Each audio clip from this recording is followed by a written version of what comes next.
Let me tell you something, my people. If you see a crocodile smiling at you from the riverbank, do not think it wants to sell you insurance. It is looking at its lunch. That is exactly how jealousy works.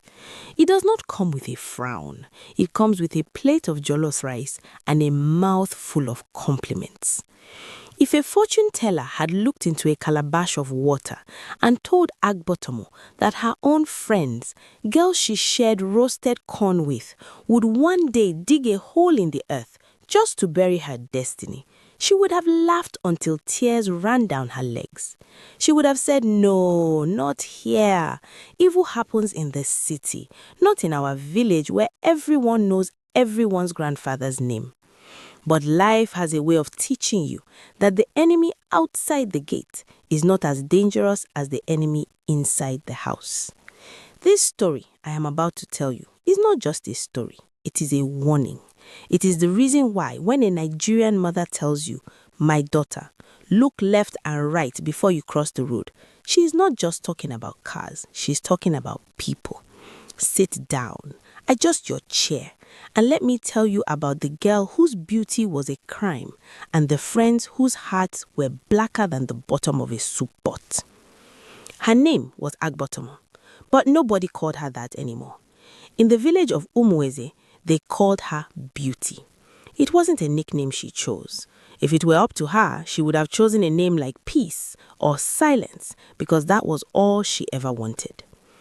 Agbotomo was the kind of beautiful that made arguments stop in the marketplace. When she walked by, the palm wine tapper up on the tree would forget what he was doing and almost fall down. Her skin was the color of mahogany polished, smooth like river stones. Her eyes held a quiet light like a lantern burning softly in a dark room. But here is the thing about being that beautiful in a village where hunger and hardship are neighbors. It makes people uncomfortable. Agbotomo was the only child of her parents. Her father, Papa Okoro, was a man of few words and many ridges. He spoke the language of the yam barn. If the yams were big, he was happy. If they were small, he was silent. Her mother, Mama Neka, was the opposite. She was a woman whose laughter could cure malaria. They were not rich people. Their house was a humble mud structure with a thatched roof that leaked a little when the rains were angry, but it was a home filled with love. However, outside that home, the air was thick with whispers. The trouble didn't start with a shout. It started with a hiss. It began with the Committee of Concerned Haters. These were 3 girls, Anna, Olivia, and Binta. Anna was the leader. She was short, loud, and walked as if the ground owed her money. Olivia was the follower. If Anna said the sky was green, Olivia would ask, "Dark green or light green?" And Binta was the dangerous one. She was the quiet one who mixed poison while smiling. Every evening at the stream, while Agbotomo filled her clay pot, the trio would set up their station of mockery. "Look at her," Anna would say, scrubbing a wrapper aggressively. "She walks as if she's holding an invisible egg between her thighs. Does she think she's the Queen of Sheba? I heard she uses milk to bathe. That is why her skin is like that. Who wastes milk when people are drinking gari?" "It is not milk," Binta would whisper, her voice like dry leaves. "My aunt told me her mother went to the marine spirits. That face is not from God. It is borrowed beauty. One day, the spirits will come to collect it back." Agbotomo heard them. Of course she heard them. A whisper in a village is louder than a gong. She would finish fetching her water, balance the heavy pot on her head with the grace of a gazelle, and walk home, her neck straight but her heart heavy. "Mama," she cried one evening, tears cutting paths through the dust on her face. "Why do they hate me? I have never insulted them. I even shared my mango with Anna last week." Mama Neka pulled her daughter onto her lap, though Agbotomo was already a grown maiden. "My child," she said, soothing Agbotomo's hair, "you are asking why mosquitoes bite. It is in their nature. You shine too bright, Agbotomo. When you light a lamp in a dark room, the insects will throw themselves at it. Do not dim your light just to make blind people comfortable." Papa Okoro looked up from sharpening his machete in the corner. "Let them talk," he grunted. "Words do not break bones. Silence is the best answer to a fool." Papa was wise, but Papa was wrong. Words might not break bones, but they can build a trap that will. Time passed and the jealousy fermented like old palm wine, getting stronger and bitter.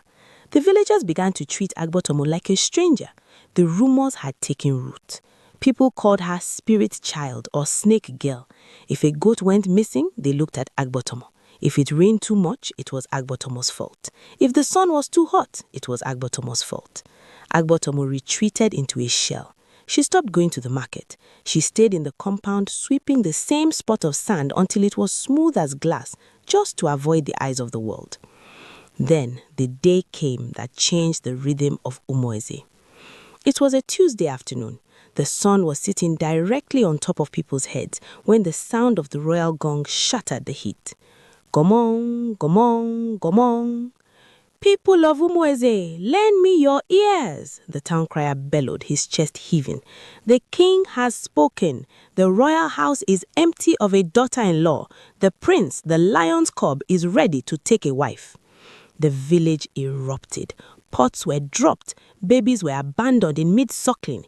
"A grand dance will be held in the palace in 7 days," the crier continued, enjoying the attention. "Every maiden, from the tall to the short, the slim to the bold, is invited. The prince will choose his bride before the moon sets." If you think there is madness in a Lagos traffic jam, you have not seen a village of unmarried girls preparing for a royal wedding. The frenzy was immediate. Mothers were dragging their daughters to the river to scrub them with sponge and sand until they were nearly raw. Tailors were sewing wrappers so tight that if the girls sneezed, the fabric would explode. Old women were mixing herbal concoctions, promising to make waists roll like fluid water. However, in Agbotomo's house, there was silence. "I am not going," Agbotomo said, staring at the floor. "You say what?" Mama Aneka dropped her cooking spoon. "Agbotomo, did I hear you clearly, or is there wax in my ear?" "I am not going, Mama. I know what will happen. Anna and her group will laugh at me. They will trip me. The whole village calls me names. Why should I go and be humiliated in front of the king?"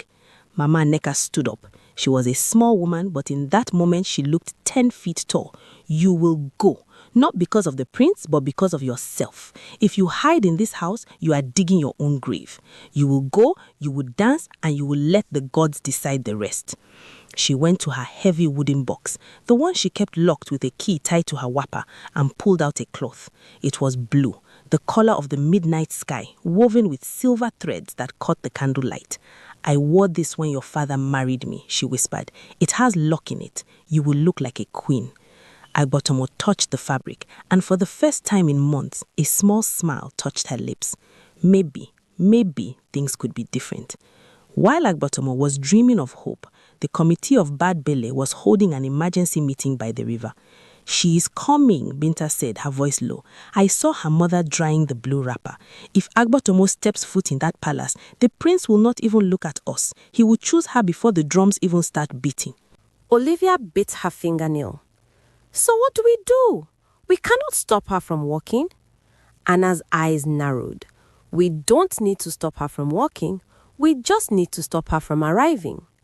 The plan they hatched was so wicked that even the devil would have taken notes. 2 days later, the 3 girls appeared at Agboma's compound. They were not scowling, they were not hissing. They were smiling so wide you could count their molars. They carried a basket of roasted groundnuts and sweet oranges. "Agboma, our sister," Anna called out, her voice dripping with fake honey. Agboma came out, wiping her hands on a rag, suspicious. Mama Neka watched from the doorway, her eyes sharp as a hawk's. "We came to apologize," Olivia said, stepping forward. "We have been childish. The announcement of the dance made us realize that we are all sisters of Umueze. Why should we fight? We want to be friends."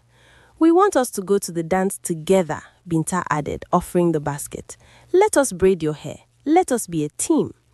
Agboma looked at the groundnuts. She looked at their smiling faces. Her heart, so starved for friendship, wanted to believe them. She wanted to believe that people could change. "Okay," Agboma said softly. "I forgive you. From the doorway, Mama Neka muttered, "A snake sheds its skin, but it is still a snake." She warned Agboma later that night, "Be careful, my daughter. When a witch buys you lunch, do not eat the meat." But Agboma was happy. For the next few days, the girls came over. They helped cook, they practiced dance steps, they laughed. Agboma felt a warmth she hadn't felt in years. She showed them the blue wrapper. "Ah, you look like a river goddess," Anna exclaimed, her eyes cold while her mouth smiled. "The prince will faint." The trap was set. The morning of the great dance arrived. The air smelled of harmattan dust and celebration. Drums were already beating in the distance, a low thrumming sound that made the blood hot. Agboma woke up early. She bathed with scented leaves. She tied the blue wrapper. She looked in the broken mirror on the wall and gasped. She did not look like the snake girl. She looked like royalty. "Agboma!" the voices called from outside. It was Anna, Olivia, and Binta. They were dressed in bright yellows and reds, looking like flamboyant birds. "Let us go," Anna shouted. "But listen, we have a surprise. We know a shortcut through the forest. It is faster, and the wind there will not spoil our makeup." Agboma hesitated. "The forest path? Is it safe?" "Oh, look at you, still scared," Olivia teased gently. "We are all here, 4 of us. What can happen?" "Go," Mama Neka said, handing Agboma a small pouch of cowries for offering, "but walk with your eyes open." They set off. The village was buzzing, but they turned away from the main road and entered the bush. The trees grew tall and thick, blocking out the sun. The noise of the village faded, replaced by the chirping of crickets and the snap of twigs. They walked deep, deeper than Agboma was comfortable with. "Are we almost there?" Agboma asked, lifting her wrapper to avoid the thorns. "Just past that big Iroko tree," Anna said, falling back behind Agboma. "The path is smoother here," Binta pointed, to a patch of ground covered with fresh leaves. "Walk there." Agboma stepped forward. She was smiling, thinking about the music, thinking about the prince. Her foot touched the leaves and the world vanished. The ground gave way. It wasn't just a stumble, it was a swallow. Agboma screamed, a terrified sound that tore through the quiet forest as she fell into the darkness. Crash! She hit the bottom hard. Pain shot through her ankle like lightning. Dust choked her. She coughed, looking up, disoriented. She was in a pit, deep and circular, with steep walls of red earth. High above, 3 heads appeared in the circle of light. "Agboma, are you okay?" she cried out, hoping it was an accident. "Help me! Throw a branch!" Then she heard it, the laughter. It wasn't the sweet laughter of the last few days. It was the cold, hard cackle of hyenas. "Help you?" Anna sneered, her face twisted in ugliness. "You think we dug this hole for 3 days just to help you out? You think you are better than us?" Olivia shouted down. "Beauty, beauty, beauty. Let us see if the ants find you beautiful." "Stay there," Binta whispered in a hole. "Dance for the worms. The prince is ours." "Please," Agboma begged, tears mixing with the dirt on her face. "We're friends. Please don't leave me." But the heads disappeared. The sound of their footsteps faded, leaving Agboma alone in the cold, damp belly of the earth. Hours passed. The circle of light above turned from white to orange and then to a bruising purple. Night was coming. Agboma screamed until her throat was raw. She clawed at the walls, but the earth was too loose. It crumbled under her fingers. She sat in the dirt, her beautiful blue wrapper torn and stained.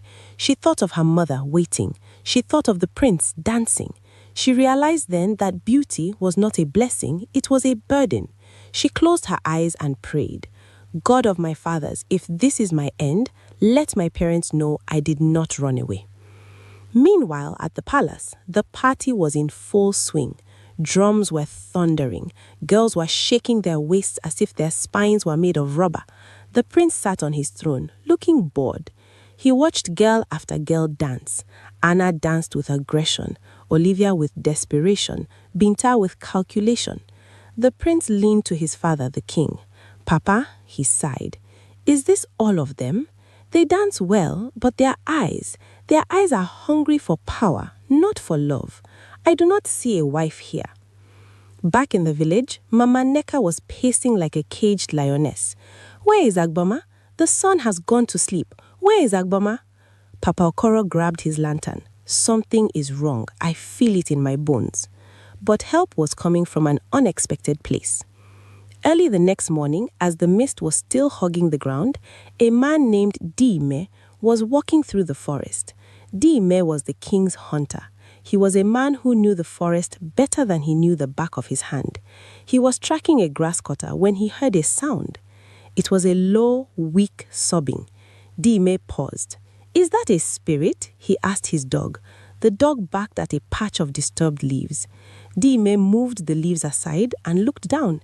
He saw a girl, curled up like a child, covered in red dust. "Hey!" Dime shouted. "Who is down there? Are you a person or a ghost?" Agboma looked up, her eyes swollen. "I am Agboma," she rasped. "Please, water." Dime didn't waste time asking questions. He uncoiled the thick rope he used for tying game and lowered it. "Hold tight, I am pulling you up." With the strength of a man who wrestles wild boars, he hauled her up. When she reached the surface, she collapsed. Her look was a mess. Her hair was wild, her skin scraped, her wrapper ruined. "Take me home," she whispered. Dime looked at her. He saw the quality of the wrapper beneath the dirt. He saw the sadness in her eyes. He was a smart man. "No," Dime said firmly. "I will not take you home. The king is looking for a wife, but more importantly, the king looks for justice. Someone did this to you. We are going to the palace." The palace courtyard was full. The prince had not chosen a wife the previous night, so the king had ordered everyone to return the next morning for a final decision. The mood was tense. Anna, Olivia, and Binta stood in the front row, looking fresh and innocent, convinced that Agbama was dead or dying. Suddenly, the gate swung open. Dime the hunter walked in, looking serious. Behind him, limping, covered in red earth, was Agboma. A gasp went through the crowd. It sounded like the wind rushing through dry grass. "Mama Neka!" screamed and tried to run forward, but the guards held her back. The king stood up. "Dime, what is the meaning of this? Why do you bring a dirty girl to my court?" Dime bowed. "My king, I did not find a bushmeat today. I found a human being buried in a trap in the evil forest." The king's face darkened. He looked at Agma. "Speak, child. Who put you there?" Agma trembled. She looked at the crowd. She saw the terrified faces of Anna, Olivia, and Binta. They were shaking like leaves in a storm. Agma took a deep breath. She could have lied. She could have been kind, but she remembered her mother's words. Snakes do not change. "My king," Agma said, her voice clear and melodious despite her thirst. "My friends invited me to the dance. They told me of a shortcut. They led me to a pit they had dug, and they pushed me in so that I could not stand before you." She pointed a shaking finger. "It was them. Anna, Olivia, Binta." The crowd turned their heads so fast, necks almost snapped. "Lies!" Anna screamed, though sweat was pouring down her face. "She is mad! The spirits took her." The king looked at the three girls. "Guards," he bellowed, "check their hands." The guards grabbed the girls. They forced their palms open. There, for all the world to see, were the fresh blisters and calluses from using hoes and shovels for 3 days. The king stood to his full height. "You dug a grave for your sister because of jealousy? Very well." He pronounced his judgment. "For 7 harvests, you are banished from Omueze. You will go to the other side of the river. You will walk the hard earth until you learn that blowing out another person's candle does not make yours shine brighter." The girls were dragged away, weeping and begging, but the crowd did not pity them. As our people say, The fly that has no one to advise it follows the corpse into the grave. The courtyard fell silent. Agma stood there, dirty, bruised and exhausted. She turned to leave. She just wanted her mother. "Wait," a voice said.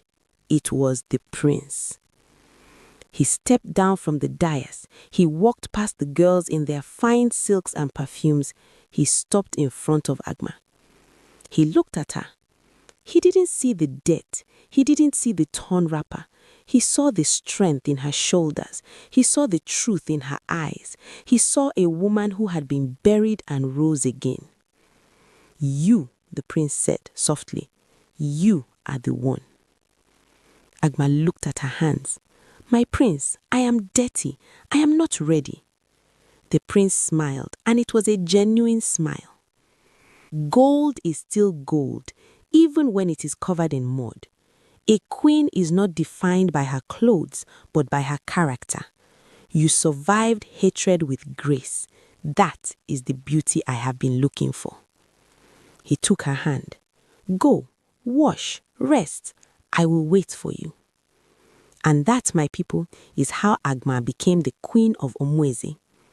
Her parents, Papa Okoro and Mama Neka, moved to the palace, though Papa still insisted on farming his own yams because palace yams are too soft.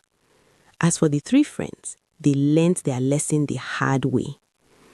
So whenever you feel jealousy bubbling in your chest like hot okra soup, remember Agma. Remember that the pit you dig for others is often the one you fall into yourself.